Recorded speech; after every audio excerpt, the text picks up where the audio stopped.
తండ్రిని జీవితాంతం దైవంతో సమానంగా చూడాలి. పితృదేవోభవ. మన కంటికి కనపడని భగవంతుడు తండ్రి రూపంలో ఇంట్లో తిరుగుతున్నాడు.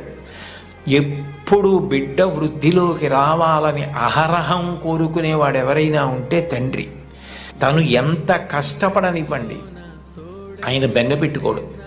కానీ ఆయన కోరుకునేది ఒకటే, తను ఎంత కీర్తి సంపాదించినా తనకన్నా కూడా కీర్తివంతుడు కొడుకై, ఈయన కన్నా ఈయన కొడుకు గొప్పవాడండి అనిపించుకుని కొడుకు చేతిలో ఓడిపోతాట తండ్రి ఆనందపడిపోతాట. అంటే తండ్రికి